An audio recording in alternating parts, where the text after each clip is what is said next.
telecom equipment. 3 years from now, India will be a large telecom equipment exporter. About 52,000 semiconductor engineers working in the country. We have committed to develop 85,000 talent over next 10 years. We in India are very clear that whatever new plants, new fabs that we set up will be served with green energy, will be serviced by green energy. Semiconductor business in your country, why and what are you thinking? Three things. First is electronics manufacturing, which was practically negligible 10 years back, is today a significantly large industry. $87 billion. This iPhone 14 that you see is made in India. Its supply chain is shifting to the country. Sector after sector, we are getting from import substitution to export-led growth. So, telecom equipment, 3 years from now, India will be a large telecom equipment exporter. All the pieces are well set, development is very good. A couple of companies have already started exporting to countries like US.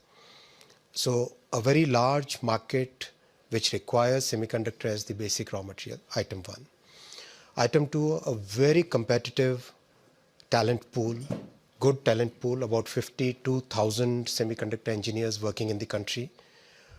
And almost all of them are working from legacy nodes to the cutting edge to the SoC, getting the absolutely new optimization in power consumption, all kind of stuff. The latest and really some of the leading edge technologies our people are working, our talent is working. That as the second factor. Third factor, our university system, which is producing about 500,000 engineers every year. We have tailored our project, our entire plan to make sure that this university system generates a significantly large number of talent, and we have committed to develop 85,000 talent over next 10 years. And within the 1 year of our announcement of our policy, we announced the policy on 1st January of 2022. By now, we have already tied up with 60 universities. We have changed the course curriculum.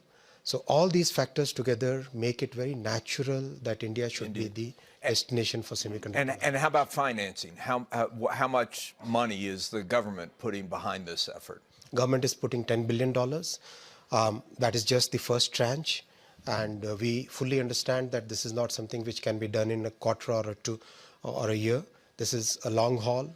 This will require a lot of persistence. This will require lots and lots of effort. And I thank friends like Pat who are guiding us in this journey. And we have listened to the industry. When we announced the scheme on 1st Jan 2022, Pat and many others gave us the inputs that the demand for higher nodes, which go into electric vehicles, in Volvo, in the train sets, in practically all the telecom equipment, in power electronics, all those sectors require nodes which are higher nodes. So we changed our policy in October, opened it up further. So very flexible. No one has said, no one in the Indian government has said, hey, wait a minute, why are we investing these billions of dollars in the middle of a glut? As Pat very clearly said, this kind of ups and downs have been seen in this industry for quite some time. As Volvo, 4,000 semiconductors in a truck, in an EV. In a train set, that number is close to 12,000. And in train set, we are right on track to become a major exporter in the coming 3 years. So the demand is going to be huge. You're not worried about that. You have no doubt about that. Absolutely not. One more point here. It took 60 years for the semiconductor industry to grow to $550, $600 billion. It's going to be $1 trillion in next 6 years. So that's the kind of growth which is happening in this industry. It's going to double in 6 years. Yeah. By the end of 2030, 1 trillion we cross is the expectation of most analysts at this point. So there's enough for everybody. Are you confident? Well, Netherlands is small. Well, we do need a lot of chips. So another piece would be green manufacturing. Semiconductor manufacturing will become will also be affected by the green discourse we have everywhere. So we in India are very clear that whatever new plants, new fabs that we set up will be served with green energy, will be serviced by green energy.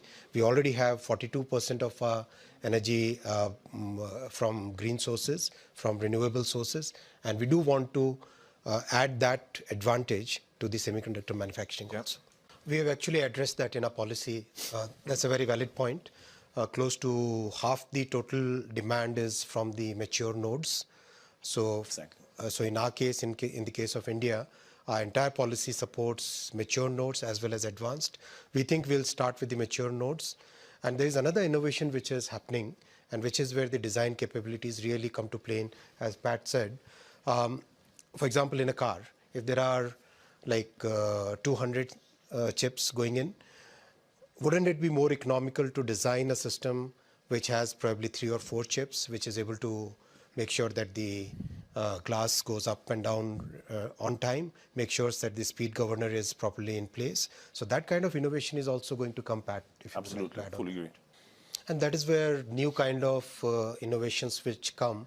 For example, I wouldn't be surprised if in 3 years from now, we see a car operating system, automobile operating system, which basically makes sure that all the chips manufactured by different people for different functions, they are basically able to speak to each other in a very seamless way. I think trusted long-term partnerships would be a very important factor in success going forward. In terms of supply chain resilience, in terms of innovations in products that we bring in terms of what do you do when things go wrong in some part of the world, can you really rely? So in those things, in all those matters, trusted long-term agreements would be very, very critical.